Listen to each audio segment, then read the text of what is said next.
నేను నిన్న గాంధీ భవన్లో మాట్లాడేటప్పుడు మరి కేటీఆర్ గారు క్యారెక్టర్ గురించి, మరి వారి గతంలో వారు చేసినటువంటి కార్యక్రమాల గురించి, మహిళల మీద వారికి ఉన్నటువంటి మరి చులకన భావం గురించి మాట్లాడుతూ మరి ఆయన నన్ను రొచ్చగొట్టే విధంగా మాట్లాడినప్పుడు నేను భావోద్వేగానికి లోనై మరి కొన్ని ఆయన మీద నేను విమర్శలు చేయాల్సిన అవసరం వచ్చింది.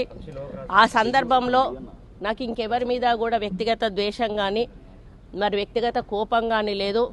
అనుకోని ఆ సందర్భంలో ఒక కుటుంబం మాట నేను తీయడం ఏదైతే ఉందో అది అనుకోకుండా నా నోటి నుంచి జరగడం జరిగింది.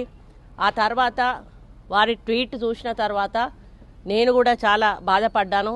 ఎందుకంటే ఏ విషయంలో నేనైతే బాధపడతా ఉన్నానో ఆ విషయంలో నేను ఇంకొకరిని నొప్పించాను అని తెలిసి రాత్రి వెంటనే మరి దాన్ని వెనక్కి తీసుకుంటూ నేను ట్వీట్ చేయడం జరిగింది. కాబట్టి నాకు జరిగిన అవమానం, నేను పడ్డ బాధ ఇంకొకరు పడకూడదు అనేటువంటి ఒక ఆలోచనతోటి నేను బేషరతుగా దాన్ని వెనక్కి తీసుకోవడం జరిగింది. కానీ కేటీఆర్ విషయంలో మాత్రం తగ్గేది లేదు. ఆయన తప్పనిసరిగా క్షమాపణ చెప్పాల్సిన అవసరం ఉంది. ఆయనే చేసేదంతా చేసి ఈరోజు నన్ను క్షమాపణ చెప్పాలి అని డిమాండ్ చేయడం ఏదైతే ఉందో మరి దొంగ అని తనే దొంగ అని అరిచినట్టుగా ఉంది. ఆ విషయంలో మాత్రం ఎట్టి పరిస్థితుల్లో కూడా వెనక్కి తగ్గేది లేదు.